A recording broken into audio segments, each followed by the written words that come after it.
Pemirsa, Kabar Banjarmasin kembali hadir menjumpai PN hari ini. Kali ini lawan ulun, Faya Putri. Sejumlah berita aktual dan beberapa informasi menarik lainnya telah kami siapkan. Berikut berita utama hari ini.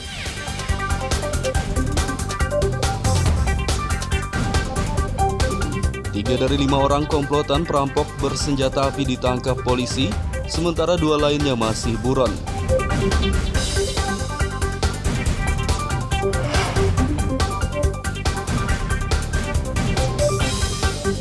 Seorang buruh kayu yang bekerja sampingan atau sambi pengedar narkoba ditangkap polisi.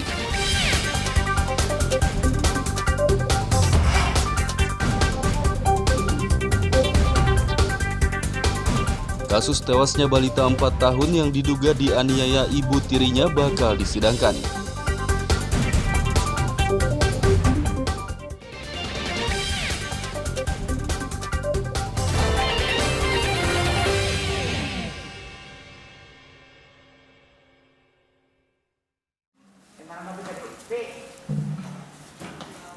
Lima orang komplotan perampok bersenjata api yang beraksi pada beberapa waktu lalu di Desa Lintang Jaya, Kecamatan Pamukan Utara, Kabupaten Kota Baru.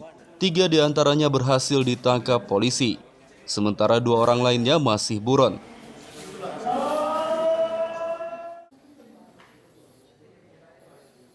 Lima orang komplotan perampok bersenjata api masing-masing berinisial AM, MR, IH, MN, dan AS. Kelima pelaku telah menggasak uang senilai 100 juta rupiah dan 22,5 gram emas dari korban bernama Suparno pada 11 Juni lalu di rumah korban di Desa Lintang Jaya, Kecamatan Pamukan Utara, Kabupaten Kota Baru. Dari 5 pelaku, 3 diantaranya yakni AM, MR, dan IH berhasil ditangkap polisi pada 23 Juni lalu. Sementara MN dan AS masih buron dan masuk dalam daftar pencarian orang atau DPO. Kapolres Kota Baru AKBP Andi Adnan Safrudin saat gelar perkara Rabu siang mengatakan, selain senjata api, sejumlah pelaku juga menggunakan senjata tajam. Bahkan sajam tersebut sempat dibacokkan kepada korban, hingga korban dilarikan ke rumah sakit. Jadi ada hubungan kekerabatan. Jadi AM mengajak MR, kemudian MR mengajak adiknya dan mengajak bapaknya untuk bergabung dalam melakukan aksi. Bukti yang berhasil disita oleh penyidik yaitu 1 pucuk senjata rakitan layar panjang, 1 buah senjata airsoft gun jenis Glock 23 ODK. Jadi ini bukan senjata api ya, ini senjata airsoft gun yang dimodifikasi sehingga menyerupai Glock. Nah, airsoft gun ini dibelinya melalui online. Jadi kalau AM ini tinggalnya di Pamukan Utara, kemudian MR ini di Balangan, kemudian IH di Kalti di Pasir. Pak, kenapa jadi sakit hati? Masih Bapak sakit hati Pak ya? Kenapa Pak? Sakit hatinya dia nggak mau tahu di lingkungan. Ya? Nggak tahu di lingkungan? Dia nggak mau tahu. Ada urusan sosial, urusan apapun. Kalau kita dicuekin, kita sebagai tokoh masyarakat. Kenal sama si korban ini Pak? Kenal baik atau bagaimana? Kenal baik. Apa? Hubungannya apa Pak? Tetangga? Tetangga. Berarti lu maafin gak jauh lah dari Nggak jauh. dari korban lah.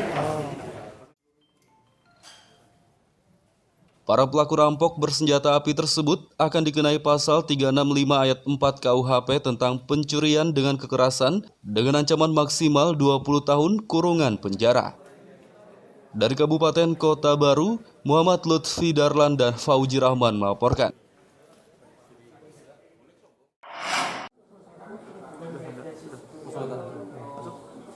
Seorang buruh kayu di Banjarmasin yang bekerja sampingan atau sambi pengedar narkoba ditangkap polisi. Dari tangan pelaku, petugas mendapati 4 paket sabu-sabu siap edar dengan berat 4,58 gram.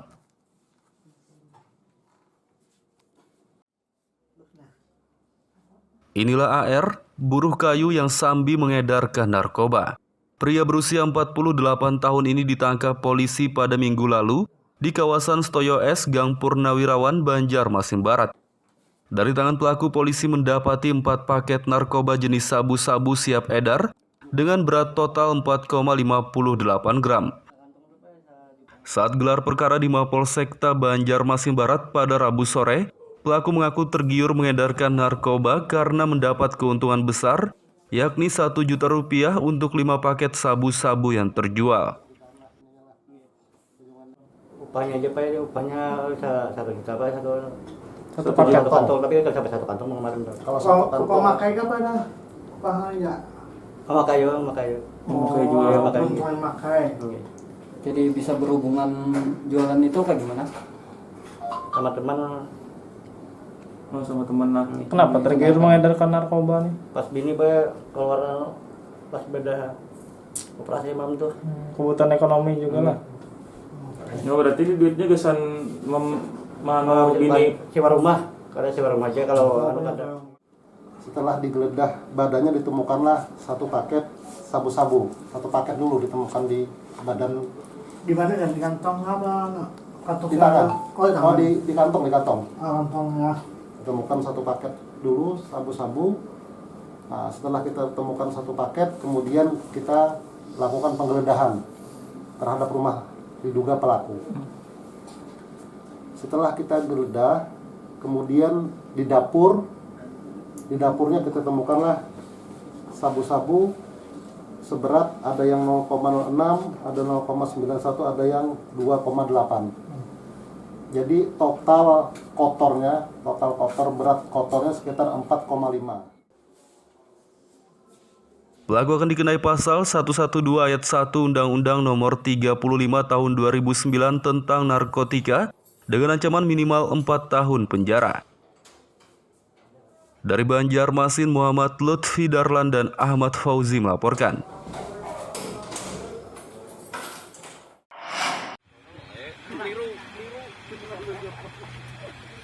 Kasus tewasnya balita 4 tahun yang diduga dianiaya ibu tirinya bakal disidangkan. Penyidikan polisi terhadap kasus tersebut sudah rampung, sehingga berkas perkaranya segera dilimpahkan ke kejaksaan.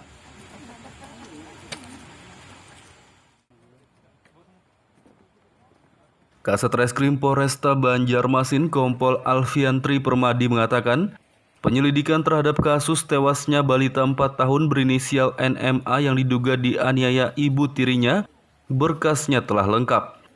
Pihaknya pun segera melimpahkan berkas tersebut ke kejaksaan, sehingga terduga pelaku berinisial DA bakal disidang di pengadilan pada beberapa waktu ke depan. Menurutnya penyidikan selesai setelah ayah korban memberi keterangan bahwa istrinya tersebut memang sering menganiaya anaknya. Perkembangannya kemarin masih kita melakukan pemeriksaan terhadap saksi-saksi. Sini kemarin terakhir saksi orang tua kandungnya atas nama Pak Ajit ada keterangan yang emang menjurus kepada peristiwa pidana itu sendiri. Nah, jadi pas kemarin sudah kami lakukan pemeriksaan, lalu langkah berikutnya rencananya di minggu depan kita akan melakukan tahap 1 dan berkoordinasi sama kejaksaan. Berarti ini berkas sudah akan segera dilimpahkan nggak Dan? Ya betul, jadi emang kemarin kekurangan mengenai keterangan ada tambahan saksi saja. Nah, dan sudah dilengkapin dan insya Allah minggu depan kita limpahkan berkas tersebut ke tahap 1 untuk ke kejaksaan.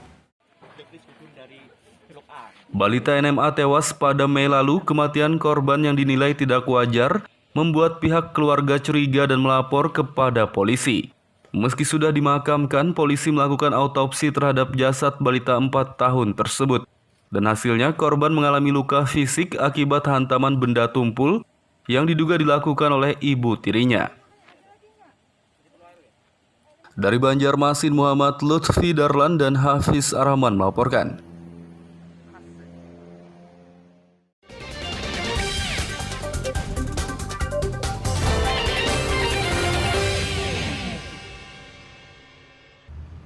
Pemirsa, masih bersama kami dalam Habar Banjarmasin. Gesan pian yang hanyar bergabung, berikut Habar Banjarmasin utama hari ini.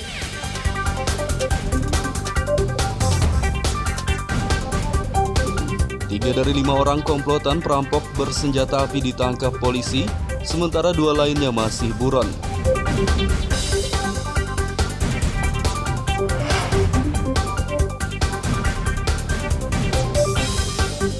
seorang buruh kayu yang bekerja sampingan atau sambi pengedar narkoba ditangkap polisi.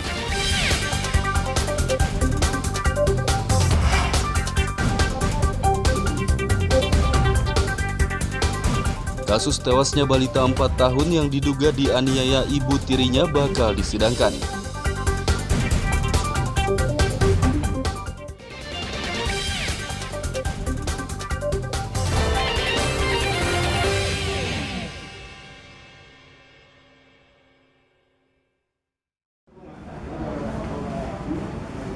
Jumlah pendaftar dalam penerimaan peserta didik baru PPDB di Banjarmasin tahun 2021 menurun. Kuota PPDB tahun ini pun dipastikan tidak terpenuhi.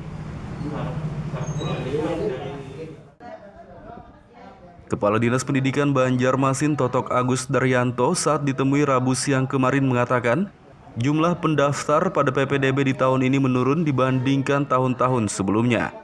Menurutnya jumlah pendaftar PPDB menurun karena sejumlah faktor, yakni masih banyak orang tua yang tidak mengerti cara mendaftarkan anaknya melalui daring.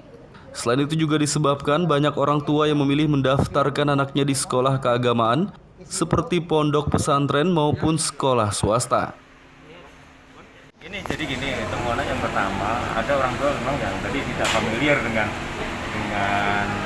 aplikasi kan, ya terpaksa datang ke sekolah, tapi nggak banyak datang ke sekolah. Yang pertama, yang kedua, kalau tidak pendaftar itu jumlah yang belum akan susah gitu. Yang mana yang donasi? Iya, donasi yang nggak banyak, yang belum banyak. Tahun kemarin kan kalau donasi hari pertama itu banyak. Ya walaupun kita kan masih belum tahu ya, tapi kalau ada kecenderungan penurunan jumlah peserta didik itu beritanya terbukti. Jadi setiap tahun memang program KB-nya berhasil. Jadi jumlahnya orangnya memang yang berkurang. Ini kan kalau tahun kemarin kan sekitar mendekati 11.000. Sekarang yang lulus di SD dan sederajat itu sekitar 10.000. Dengan menurunnya jumlah pendaftar, Dinas Pendidikan Banjarmasin memastikan kuota PPDB di tahun ini tidak terpenuhi. Dari Banjarmasin, Muhammad Lutfi Darlan dan Fudael melaporkan.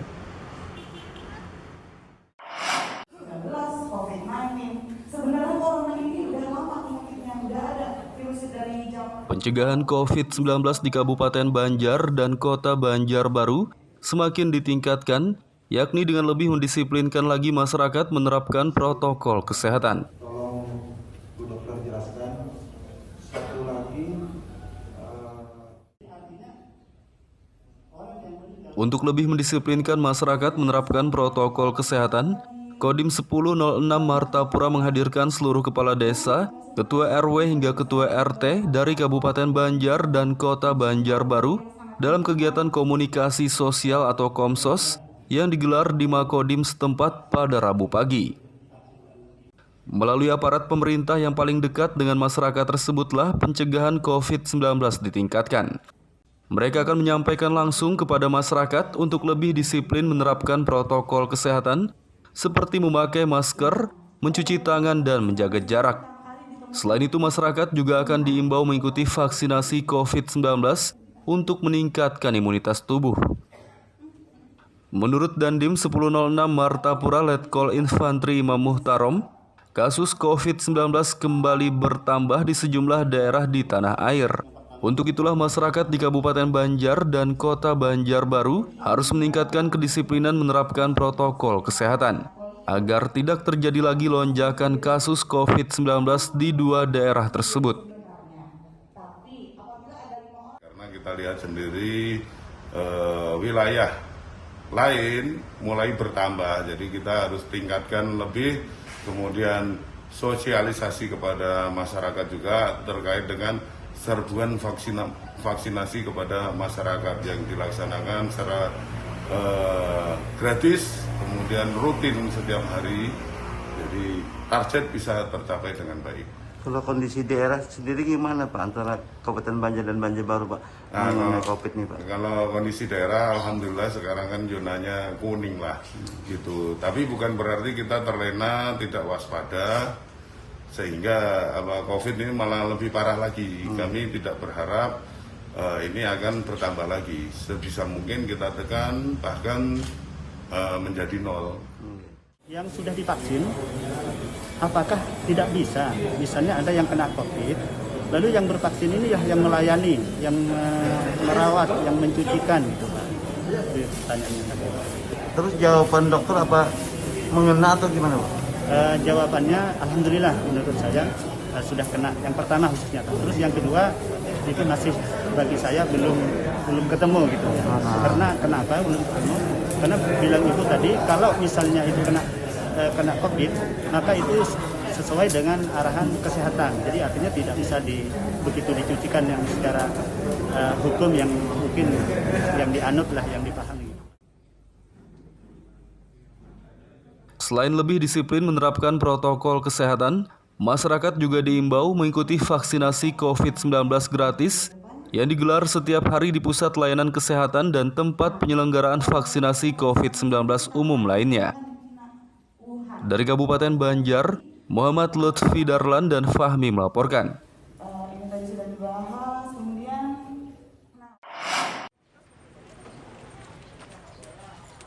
AKBP datang. Ratusan warga di kawasan Lumba-Lumba, Banjarmasin Barat, Rabu sore mengikuti vaksinasi COVID-19 tahap pertama yang digelar oleh Kepolisian Pelabuhan dan Laut KPL setempat.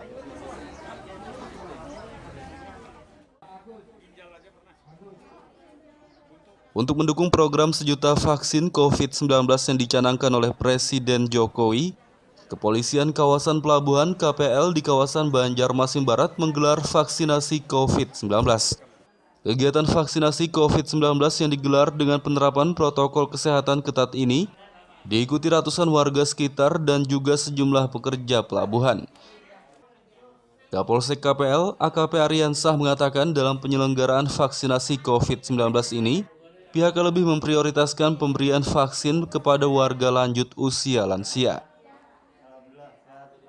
Gerai vaksin hari ini di Polsek KPL, untuk hari ini kita menyediakan vaksin sebanyak 120 untuk 120 masyarakat, diutamakan lansia. Namun apabila lansianya kurang, masyarakat yang ada, asal dia umurnya di atas 18 tahun kita terima, tapi kita utamakan lansia. Untuk vaksinasi ini kita laksanakan setiap hari. Kebetulan hari ini di Polsek KPL, besok tanggal 1 Juli pelaksanaan di Polsek Utara, tanggal 2 Juli kemudian di Polsek Selatan, selanjutnya tanggal 3 nanti di Polsek Banjarmasin Barat, selanjutnya itu nanti di Polsek Banjarmasin Timur dan Tengah. Jadi sampai tanggal 7 Juli. Nah, yang pertama ini rasa gugup masih ada kan baru pertama kali divaksin. Ya, vaksin sendiri, keinginan sendiri atau seperti apa Bang? Keinginan sendiri untuk vaksin ini. Vaksin ini dari saya sendiri, yang pertama kan maraknya wabah penyakit COVID ini, imun tubuh harus diperkuat lagi dengan cara divaksin. Mungkin ada himbauan sedikit kepada kawan-kawan yang belum divaksin seperti apa Bang? Untuk para teman-teman yang belum divaksin, untuk secepatnya mendaftarkan diri untuk segera divaksin. Kegiatan vaksinasi COVID-19 ini diharapkan bisa menguatkan imunitas dari warga umum, warga lansia dan pekerja pelabuhan yang mengikutinya, sehingga mereka terhindar dari penularan COVID-19.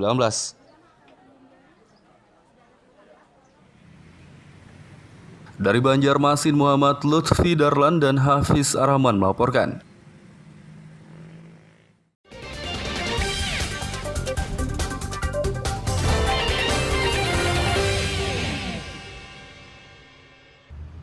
Pemirsa, masih bersama kami dalam Kabar Banjarmasin.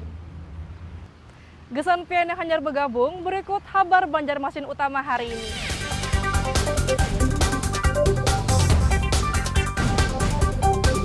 3 dari 5 orang komplotan perampok bersenjata api ditangkap polisi, sementara 2 lainnya masih buron.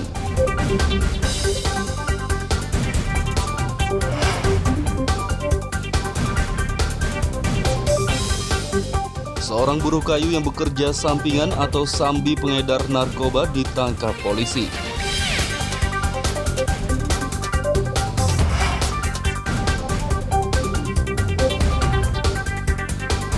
Kasus tewasnya balita 4 tahun yang diduga dianiaya ibu tirinya bakal disidangkan.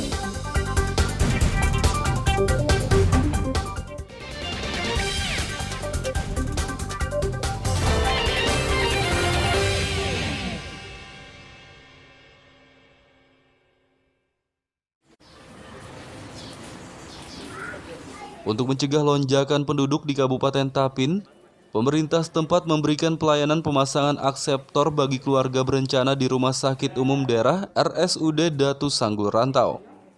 Dinas Pengendalian Penduduk dan Keluarga Berencana Kabupaten Tapin dan tim penggerak PKK setempat menggelar layanan pemasangan akseptor dari keluarga berencana. Kepala Dinas Pengendalian Penduduk dan Keluarga Berencana Tapin, Nur Ivansah mengatakan, program 1 juta akseptor bertujuan untuk mencegah lonjakan penduduk. Jadi memang hari ini tadi kita sengaja melaksanakan kegiatan, salah satunya adalah kita dengan MOW. Jadi pelayanan MOW ini pelayanan medis operasi wanita, di mana dalam rangkaian salah satu kegiatan peringatan Hari Keluarga Nasional. Kemudian dalam rangkaian kegiatan Harganas ini kita ada yang namanya dari BKKBN Pusat itu yang namanya pelayanan akseptor, pelayanan KB 1 juta akseptor. Nah, jadi kebetulan serentak hari tanggal 24. Nah, kemudian datanya itu nanti malam sampai pukul 12. Jam pukul 24.00 itu harus sudah sampai ke pusat. Ibu-ibu yang usianya di atas 40 tahun dan anaknya sudah lebih dari 2. Jadi mudah-mudahan ibu-ibu yang usianya rentan untuk melahirkan dan melaksanakan jenis kontrasepsi yang lain bisa melakukan MOW ini karena sangat berguna sekali dan sangat baik dengan MOW ini. Mudah-mudahan dengan adanya 2 orang ini yang melaksanakan KB dengan MOW ini, banyak ibu-ibu yang lain bisa mengikuti. Pada kegiatan ini ada 2 ibu yang bersedia menjadi contoh dipasangi akseptor melalui metode operasi wanita atau MOW. Dari Kabupaten Tapin, Muhammad Lutfi Darlan dan Abdillah melaporkan. Pendidikan dan Kebudayaan Kabupaten Kota Baru, Bapak Slamet Riyadi. Tak lama lagi di Kabupaten Kota Baru bakal berdiri sekolah setingkat PAUD, TK, dan SD yang berkonsep pembelajaran di alam terbuka. Selain berkonsep pembelajaran di alam terbuka, sekolah setingkat PAUD, TK hingga SD tersebut juga akan mendidik para siswanya dengan pembelajaran Islami. Pembangunan sekolah berkonsep pembelajaran di alam terbuka dan Islami tersebut mendapat sambutan baik dari warga setempat. Pada intinya pembuatan sekolah alam ini kita ingin menciptakan manusia-manusia yang bertakwa, yang religius, kemudian mencintai alam. Nah, karena selama ini kan kita sekolah-sekolah konvensional yang ada di Kota Baru. Kita harapkan dengan adanya pilihan sekolah alam ini akan memberikan warna pendidikan di Kabupaten Kota Baru ini.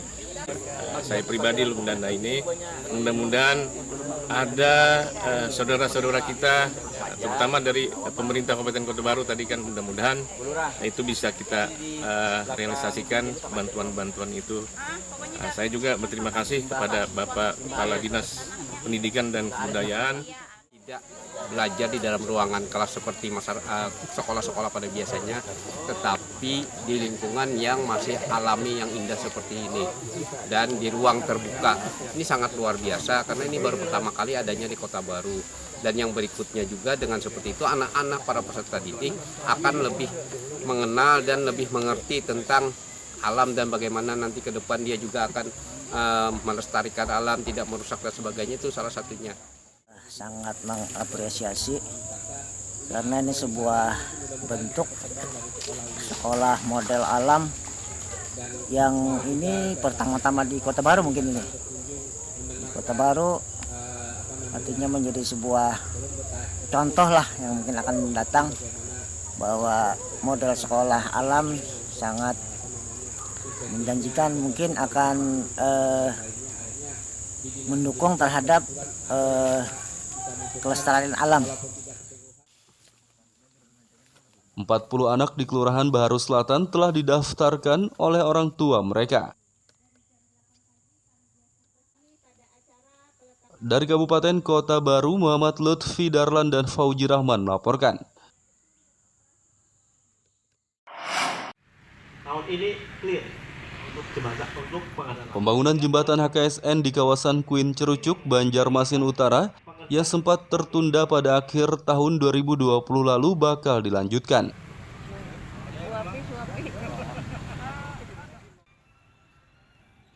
Proyek pembangunan jembatan HKSN di kawasan Kuin Cerucuk, Banjarmasin Utara bakal dilanjutkan di tahun 2021 ini setelah pembebasan lahan. Pemerintah setempat telah membayar ganti rugi sekitar 60% kepada pemilik bangunan di lahan sekitar jembatan Bang. Adapun bangunan yang masih berdiri yakni 25 di Kecamatan Banjarmasin Barat dan 46 bangunan di Kecamatan Banjarmasin Utara.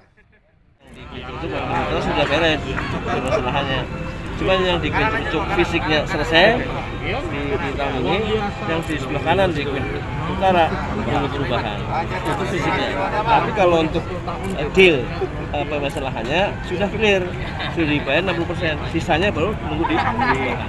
Nah, mudah-mudahan anggaran di 40% sisa pembebasan lahan juga disediakan di perubahan berikut operasinya. Nah, sehingga pada bulan Desember mudah-mudahan sudah selesai, sehingga Januari Februari bisa selesai. Berarti mulai bisa dirobohkan lapannya? Kalau saya agak lama karena kan pelaksanaannya kan tidak segera. Ini yang segera yang sebelah kiri, arah barat, yang barat. Karena sudah ada pemenangnya dan yang sangat berat untuk arus lalu lintas sehingga dibangunlah jembatan HKSN yang tahap pertama sudah selesai pengerjaannya di tahun 2020. Yang tahun 2021 ini kita lanjutkan untuk tahap 2. Dan mudah-mudahan di sisi barat ini bisa selesai tahun ini, termasuk operate yang di Banjarmasin Utara, terutama yang perlu pembebasan lahan. Nah, kita berharap jembatan itu bisa difungsikan di awal tahun 2022 hingga masyarakat sudah bebas macet di sini.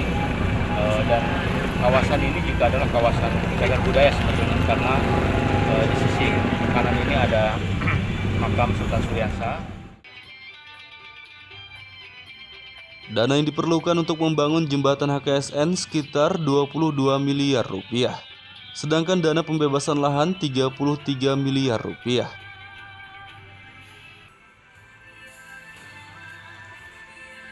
Dari Banjarmasin, Muhammad Lutfi Darlan dan Fudael melaporkan.